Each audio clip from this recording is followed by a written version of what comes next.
वर्तमान में रहने का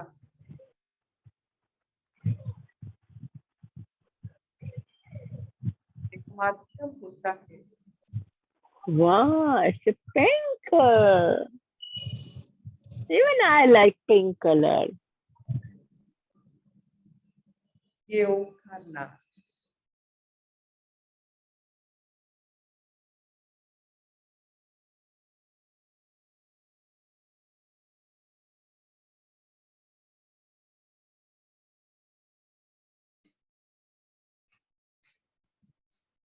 योग वशिष्ठ के अनेक कथाएं सुनने के बाद आहिस्ता आहिस्ता अपने जीवन में सब घटना जितना हम मायने देते हैं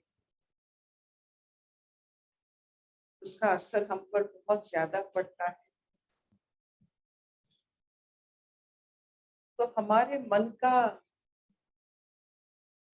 रचाया हुआ ये घटनाएं बार बार जब हम सोचते हैं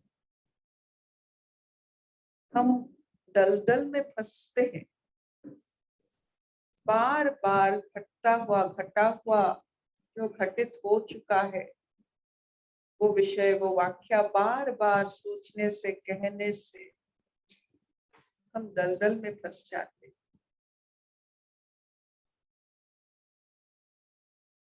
क्यों ना अपने हर एक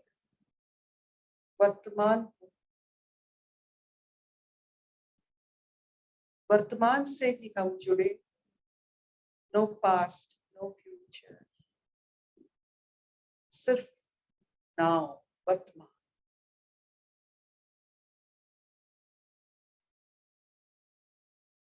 वर्तमान में रहने से हर दलदल से हम निकल आते हैं।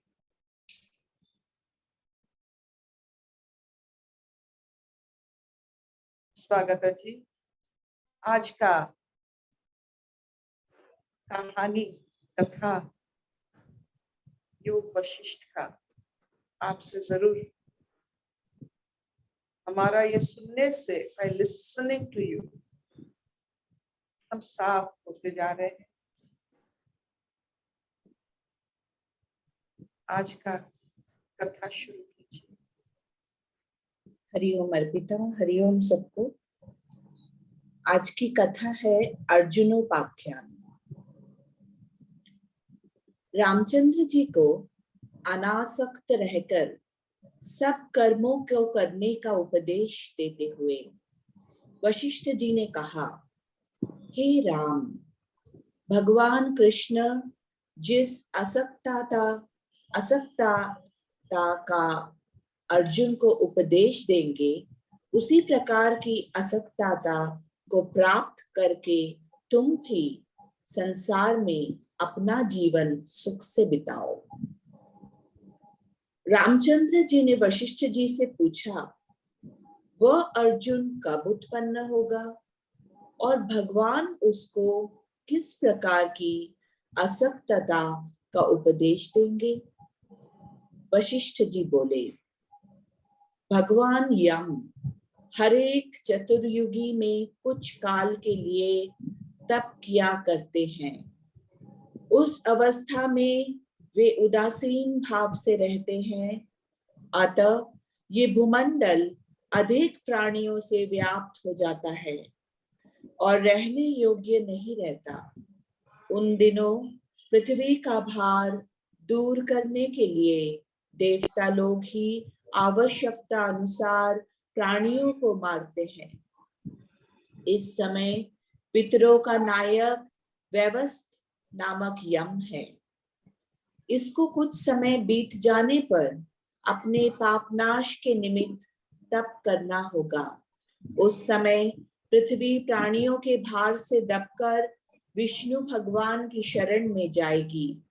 पृथ्वी का भार उतारने के लिए विष्णु भगवान दो शरीरों कृष्ण और अर्जुन में अवतार लेंगे। उनमें एक वसुदेव पुत्र वासुदेव और दूसरा पांडु पुत्र अर्जुन के नाम से प्रसिद्ध होगा। पांडु का एक और पुत्र धर्मपुत्र युधिष्ठिर के नाम प्रसिद्ध होगा। उसके चाचा का लड़का दुर्योधन होगा। इन दोनों में पृथ्वी को एक दूसरे से छीनने के लिए घोर युद्ध होगा, जिसमें 18 अक्षौहिणी सेना इकट्ठी होगी। गांडीव धनुषधारी अर्जुन का रूप धारण करके विष्णु भगवान उस सेना का नाश करके पृथ्वी का भार उतारेंगे। विष्णु भगवान का अर्जुन रूप युद्ध के आरंभ में हर्ष शोकादि मानव स्वाभाविक दोषी से युक्त होगा और दोनों ओर से सेना में सम्मिलित अपने बंधुओं और संबंधियों को देखकर उनको मारने के लिए अनुद्यत होकर अपना धनुष नीचे रख देगा और अपने सारथी श्री कृष्ण रूपधारी विष्णु भगवान से अपने मन की दशा का वर्णन करेगा। श्री कृष्ण उस समय अर्जुन को आत्मज्ञान का उपदेश देकर उसके मोह को दूर करेंगे और उसको असक्त होकर युद्ध करने की सलाह देंगे।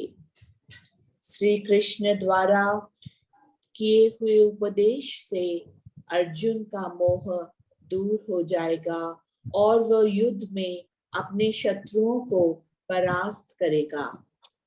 उस घोर संग्राम में बहुत सी प्रजा कट जाएगी और पृथ्वी का भार हल्का होगा। हरिओम।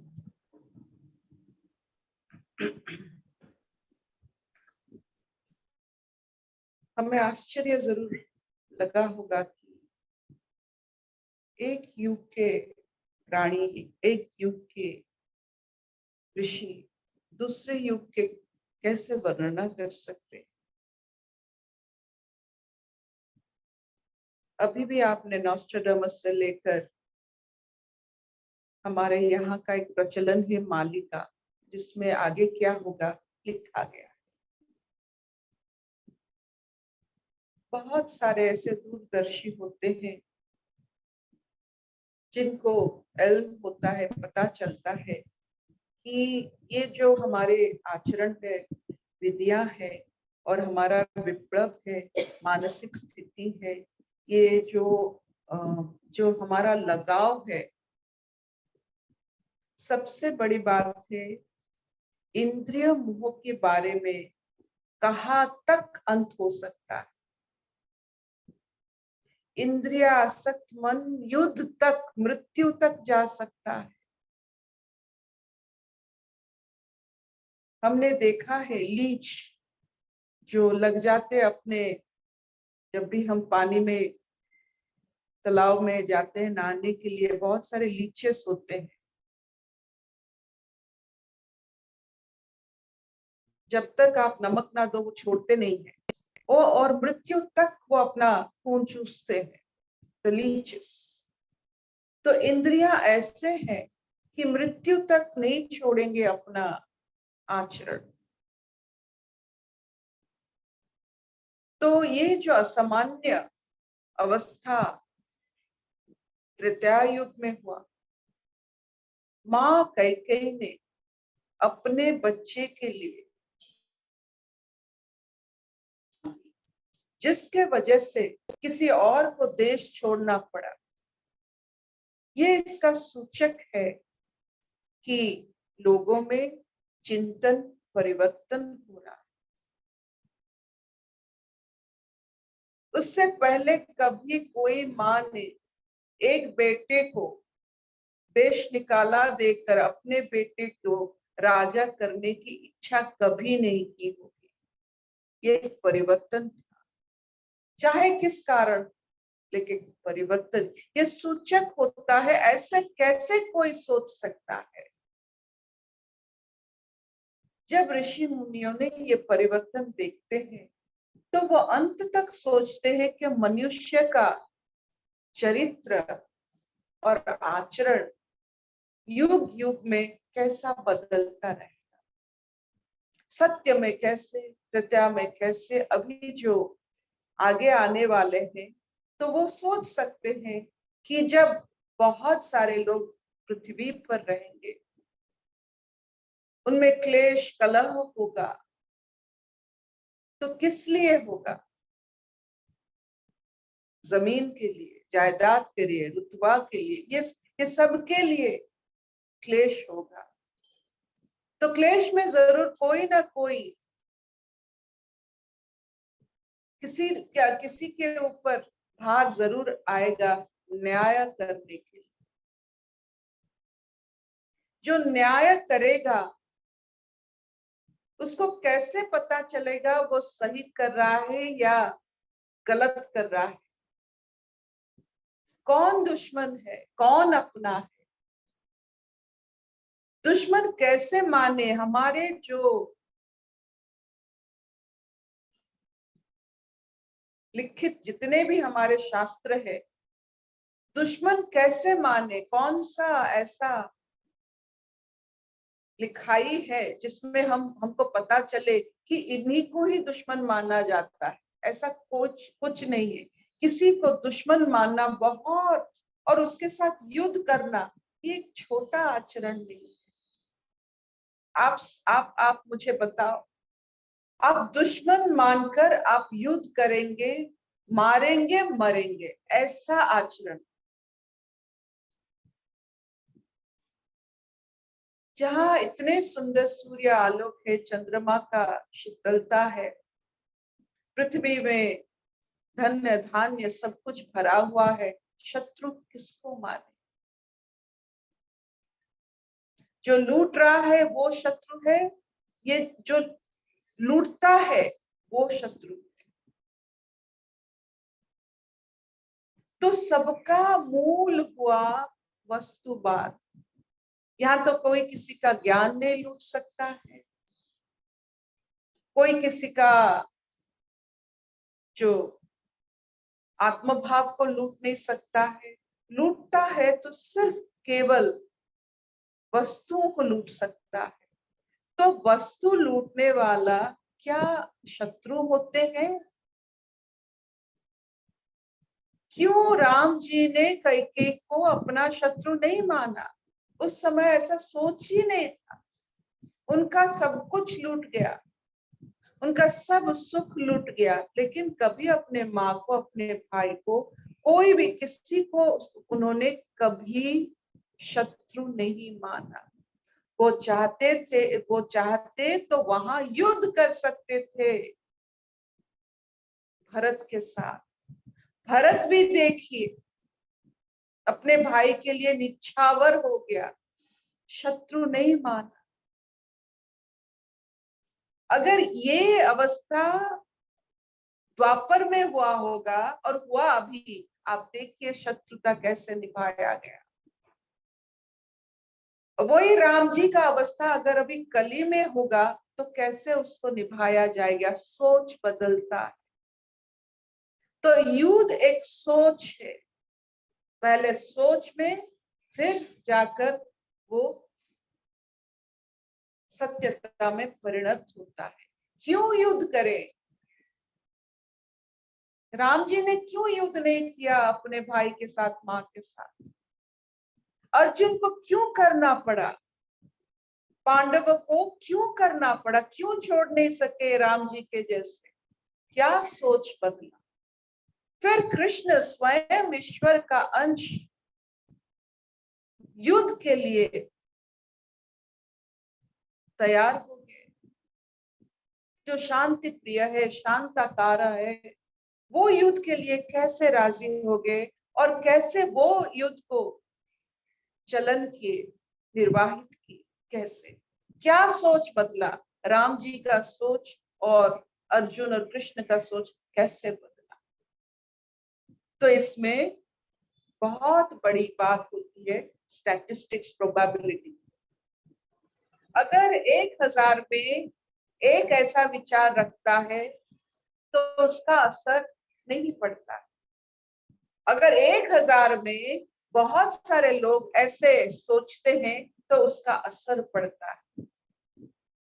तब बहुत सारे लोग संसार में ऐसे शत्रुता की भाव रखते हैं, तो जाकर अवतार की जो आविर्भाव होता है, एक पॉइंट होती है, इक्विलिब्रियम पॉइंट होती है, जब तक ये सहा जा सकता है उसके बाद नहीं सहा जा सकता है। अगर घर घर में द्रौपदी जैसा वस्त्र हरण हुए, घर घर में भाई भाई अपने जमीन के लिए काट मरे, तो इसके लिए पृथ्वी के ऊपर जितना ऐसा आचरण होता है उसको समाप्त करना पड़ता है, ताकि फिर मन में शत्रुता ना आए। ये जो वशिष्ठ जी आगे की कहानी कह रहे हैं, ये एक कहानी से शुरू हुआ।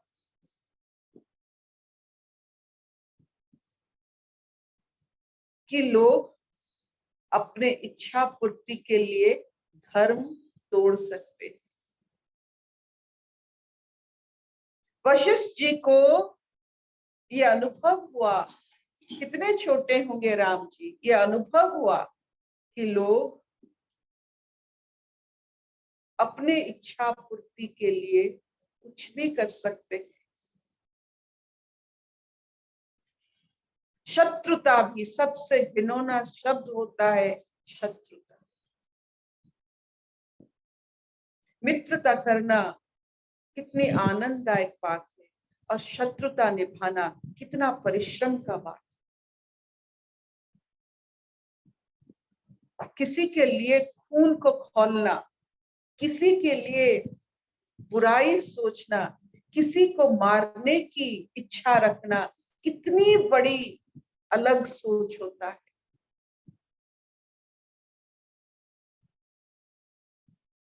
तो वो समय में जरूर ऐसा कुछ हुआ होगा जिसके वजह से योग वशिष्ठ आगे देख सकते हैं कि मनुष्य की आचरण इतना नीचे गिरेगा कि सब सबको शत्रु समझे। आज जैसे, पहले जैसे देखिए, आप रिक्शा में जाते थे तो कुछ नहीं लगता था, अभी डर लगता है। रात हो गया तो डर लगता है, अपना भी अगर कभी आ जाता है तो डर लगता है। बाहर निकलते किसी के साथ बात करते हो, लगता है कितनी मिथ्या बात को बोल रहा है। ये सब क्यों लग रहा है? क्योंकि बहुत प्रतिशत इंसान ऐसे ही सोच रखते हैं, वही वाइब्रेशन सबको डरावना अनुभूति करवाता है।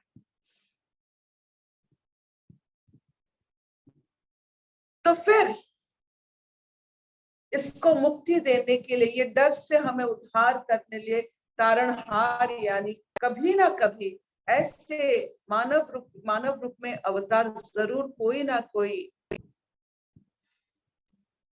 आचरण विधि में उसे संसार में रहकर हमें फिर मित्रता, शांति, प्रेम, विश्वास, ये सब कुछ सब हमें सिखाता है।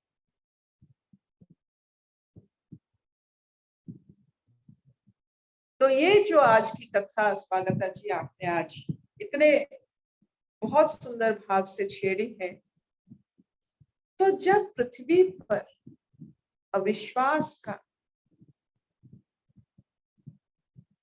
कहर, ये तो कहर ही है, अविश्वास का कहर छूटता है तो अर्जुन कृष्ण की जन्म जरूर होता है।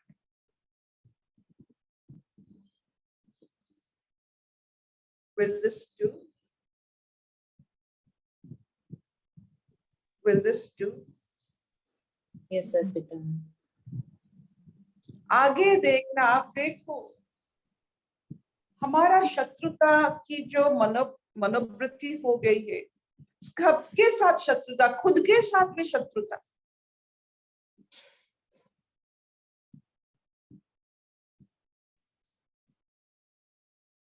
हर चीज में हमें तृप्ति, कोई भी चीज में हम शांत नहीं हो सकते हैं, विश्वस्त नहीं हो सकते हैं, विश्वास नहीं कर सकते हैं कि ये भी एक सोच है। विश्वास करें, कोई किसी को विश्वास नहीं करता है। सब अपने हिसाब से सबको तौलते रहते हैं, और इसका हर्ष क्या होता है? अकेलापन, लोनलीनेस, नॉट अलोननेस।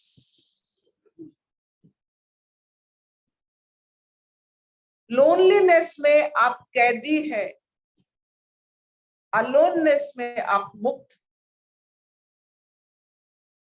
एकांत में हो आप मुक्त हो। जब सबके साथ आप शत्रुता बैर करके जब आप अकेले हो जाते हो तो आप युक्त हो, कैदी हो।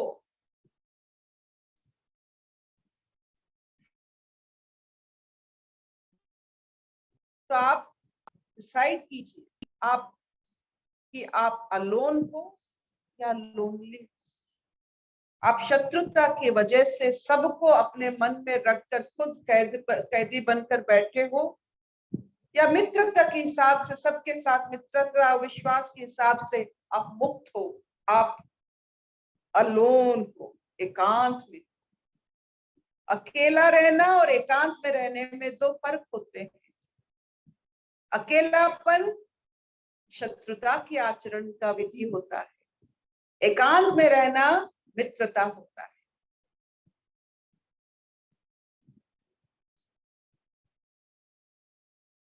Will this do?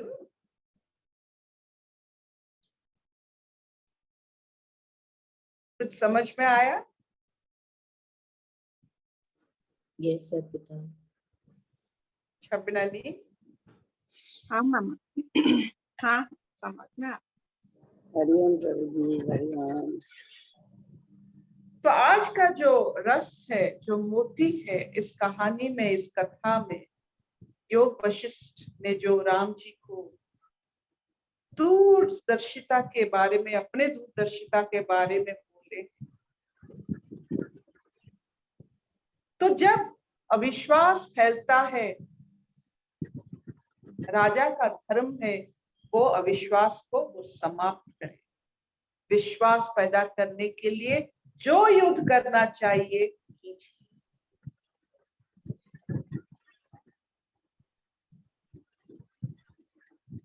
ये अविश्वास ही सबसे बड़ा जहर है। इससे बड़ा जहर कुछ नहीं हो सकता है। आपने देखा है कि विश्वास के साथ हम जो भी करते हैं, हमारा मनोबल से लेकर शरीर का बल से लेकर सब प्रस्फुटित होता है। जिस चीज को हम अविश्वास करते हैं, कैसे वो अपने आप को हम कैसे खुद दिमाग की तरह वो अपने ऊपर कैसे काम करता है।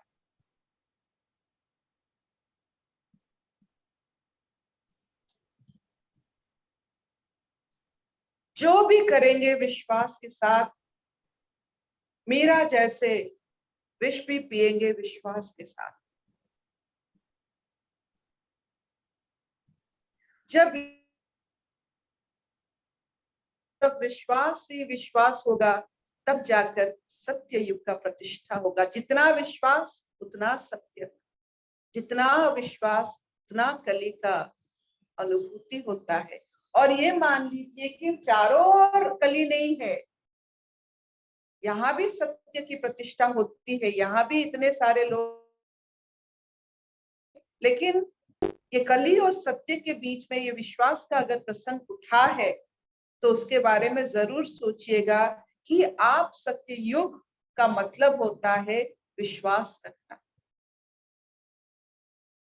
आप घर में अगर सबको विश्वास करते हैं और विश्वास के बारे में आप सोचते हैं, इसका मतलब है आपके घर में सत्य युग का प्रतिष्ठा हुआ।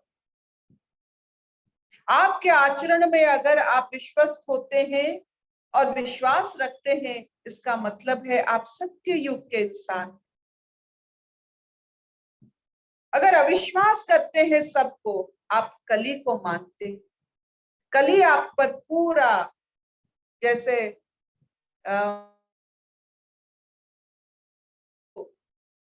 आप जेट लैग होता है तो नींद का बहुत आपके ऊपर भारी असर पड़ता है, अविश्वास का असर कली में बहुत भारी पड़ता है और उसका अविश्वास का रूप होता है रोग,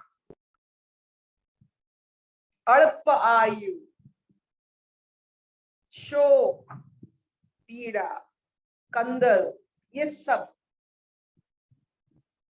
तो आपको सत्ययुग मुबारक हो, आपको कलियुग मुबारक हो। आपकी विश्वास का जो दंड है किस तरफ जा रहा है, अशतो मान सत्कमय तमसो मान ज्योतिर्गमय मृत्युर्माम अमृतंगमय। सर्वे सुखिनः सन्तु सर्वे सन्तु निरामया सर्वे भद्राणि पश्यन्तु मा कश्चित् दुःखभाग् भवेत्। ओम शांति शांति शांति। Thank you so much for listening to this class. आपका विश्वास, आपका सत्ययुग।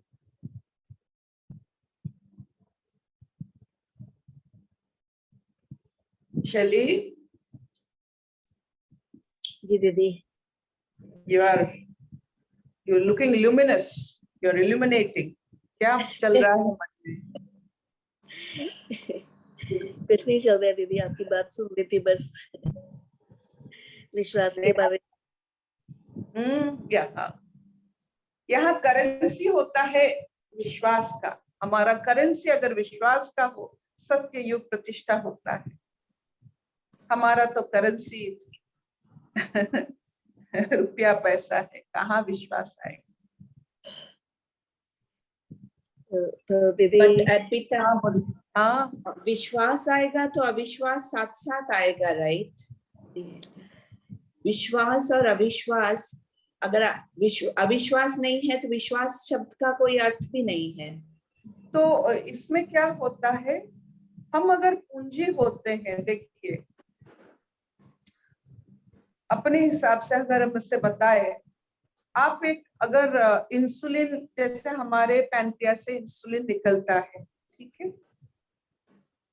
जो इंसान इसको पहचानता है कि हर एक व्यक्ति का अपने कुल के हिसाब से उसका पैनक्रिया में इंसुलिन का अंश इतना ही निकलेगा, उसके हिसाब से वो अपना खाना खाता है, तो इस इंसुलिन 100 साल तक, 150 साल तक रह सकता है, ठीक, ताकि आपको डायबिटीज मेलाइटस की जो बीमारी है, बीमारी तक ना आ जाओ, ठीक। इंसुलिन सब में है, तो खाने की वजह से ज्यादा खाने की वजह से वो खर्च होता है, तो बीच में हमें छोड़ के चला जाता है, हम बाहर से खाना पड़ता है। जब हम बाहर से खाना पड़ता है उसे हम डायबिटीज कहते हैं, ठीक।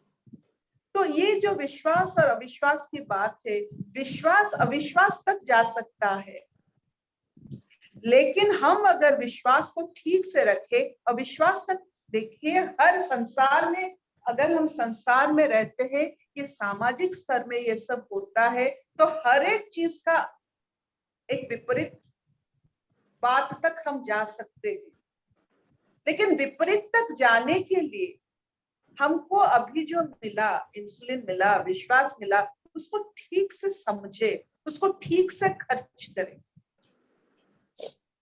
अविश्वास तो आएगी, क्योंकि हम जितने विश्वस्त होते हैं खुद से, उतना ही विश्वास उनको करते हैं।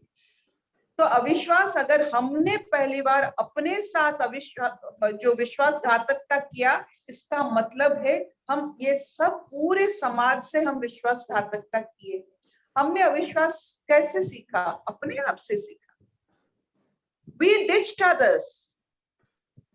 हमने असत्य किया, कहा है, हमने जो कहा है वो किया नहीं है। कैसे? जब हम अविश्वासी बनते हैं तभी जाकर अविश्वास बढ़ता है। इट्स ऑल अबाउट मैनेजिंग विश्वास। कैसे विश्वस्त खुद बने ताकि आप विपरीत तक जाने की जरूरत ना हो। विपरीत तो सबका, इस संसार में सबका विपरीत होता है।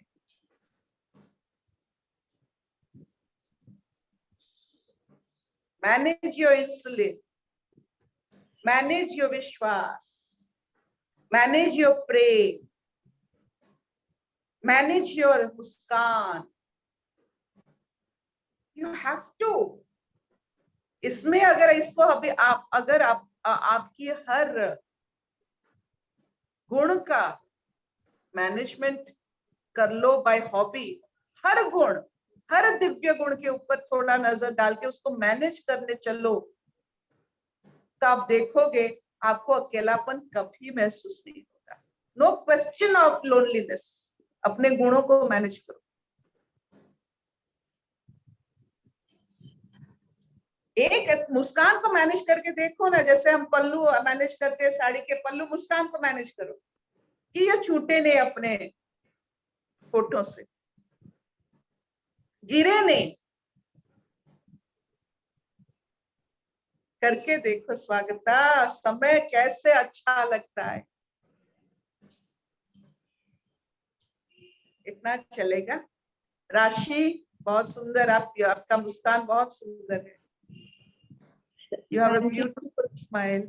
आज ये समझ में आया कि एक चीज को ही कितना, आपने कहा ना मुस्कान को पकड़ के रखो, एक चीज यही बहुत अच्छा लग रहा है कि स्माइल को जाने मत दो। और कभी ये सोचा ही नहीं दीदी कि आपने आज जो कहा ना कि कृष्ण ने कैसे युद्ध भी हुआ और राम जी ने तो युद्ध नहीं किया, ये सवाल कभी मन में आए ही नहीं। ऐसा लग रहा है कितना ऊंचा ज्ञान मिल रहा है, कभी सोचा ही नहीं दीदी इस बारे में। ये सोच है, ये सोच है।